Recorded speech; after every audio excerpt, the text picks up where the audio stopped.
집곡의 힌두인 물전. 오늘은 인도의 힌두교 구루 라마나 마하르시에 대해 알아보겠습니다. 그는 1879년 12월 30일에 태어나 1950년 4월 14일에 해탈했다. 그는 인도 남부 마드라스 마두라이의 중류층 브라만 가문에서 태어나 어릴 때는 벤카타라만으로 불렸다. 신비주의와 종교에 관한 서적, 특히 인도 남부의 시바파 성자들의 전기와 중세의 신비주의 시인은 카비르의 전기를 읽었다.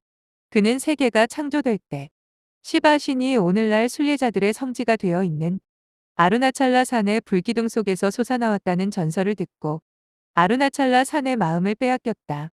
12살에 아버지의 죽음을 맞게 되는데 아버지가 세상을 떠났다는 소식을 듣고 집으로 돌아온 소녀는 아버지가 여전히 침대에 누워 있는 것을 보고는 이상하게 생각한다.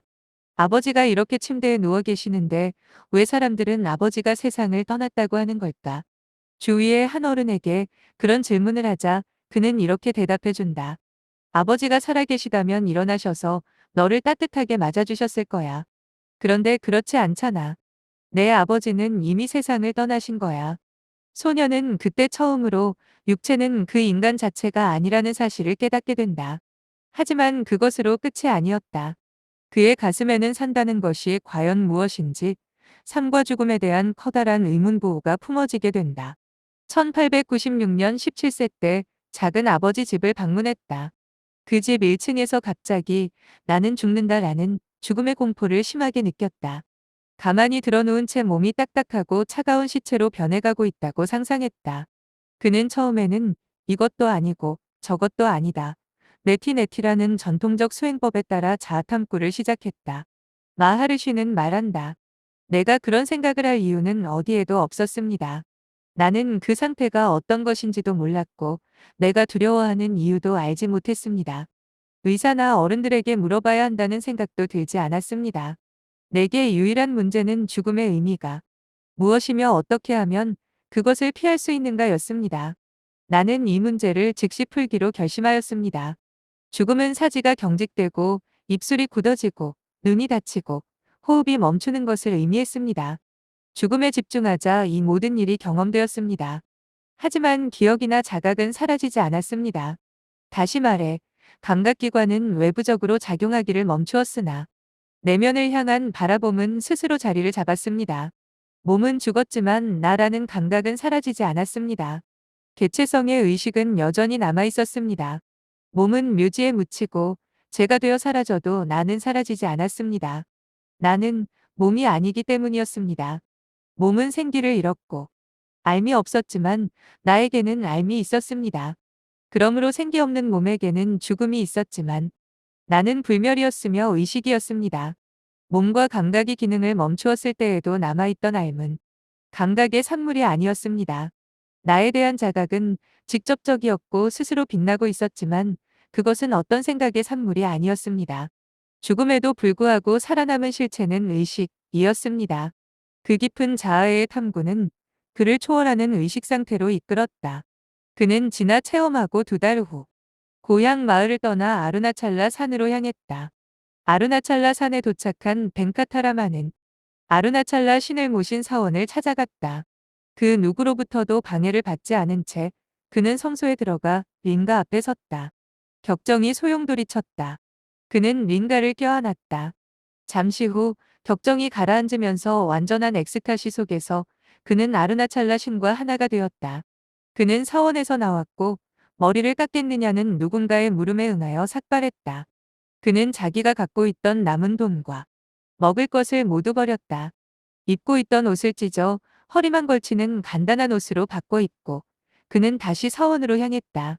사원에 들어간 벤카타라마는 순례자들이 머무는 곳 한쪽 구석에 앉아 삼매에 들었다. 그때 개구쟁이들이 돌을 던졌으므로 그는 지하로 내려갔는데 그곳은 햇빛이 들지 않는 개미, 모기, 파리지네 등 해충이 들끓는 곳이었다. 그는 거기에서 외부 세계의 모든 것을 잊고 삼매에만 몰입한 채 며칠 동안을 보냈다.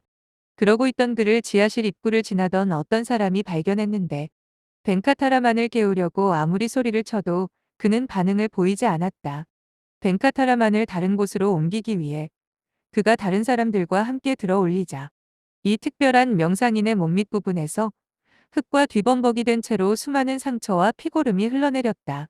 어떻게 사람이 이 정도로 깊은 산매에 들 수 있단 말인가. 전설에나 나오는 요기행자 같다고들 생각했다. 그들은 동네방네 소문을 냈고 사람들이 그를 보기 위해 몰려들기 시작했다. 사람들은 그의 몸을 깨끗한 곳으로 옮겼다. 그러나 그는 눈을 감은 채 여전히 깨어나지 않았으며 며칠에 한 번만 눈을 떴다. 그러면 사람들은 그의 곁으로 다가가 우유나 죽, 음료수 같은 것들을 먹여주었다. 그런 상태로 2달이 흘렀다. 나중에 그는 제자들에게 말했다. 그때 내게는 외부 세계에 대한 지각이 전혀 없었다. 산매에 들어있다가 간혹 눈을 뜨면 어떤 때는 밝았고 어떤 때는 어두웠다. 내가 시간이 지나고 있다는 사실을 느낀 것은 오직 그것만을 통해서였다라고 말하였다. 2달이 지난 후부터는 처음 산매에 들었던 지하실을 떠나 사원 경내의 이곳저곳으로 옮겨 다녔지만 그의 산매는 계속되었다. 소문을 듣고 점점 더 많은 사람들이 모여들었고 정기적으로 찾아와서 그의 시중을 드는 사람들도 생겨났다. 사람들은 대부분 여러 문제를 가지고 그를 찾아왔지만 그는 좀처럼 입을 여는 법이 없었다. 몇 시간이고 조용히 앉아서 그윽한 연민의 눈길을 보내기만 하는 경우가 적지 않았다. 그러면 그를 찾아오는 사람들은 말로 표현할 수 없는 축복에 쌓여 얽혀있던 문제들이 한꺼번에 녹아내리는 것을 느끼면서 울음을 터뜨리거나 그의 발밑에 엎드리곤 하였다. 영적으로 준비가 된 제자들에게는 침묵을 통해서 법을 전했지만 그 침묵을 이해하지 못하는 사람들에게는 글을 쓰거나 말을 통해서 가르침을 주었다. 나라는 생각이 망상이라는 것을 깨우치기만 하면 그 즉시 실체의 자리에 이미 서 있으며 한 번도 그 자리를 떠난 적이 없었다는 것을 깨닫게 된다는 것이다. 깨어 있으나 잠들어 있으나 꿈을 꾸고 있으나 우리는 항상 존재한다. 3가지 상태는 나타났다가 사라져가지만 나는 항상 존재한다. 라마나는 2가지 길을 제시한다.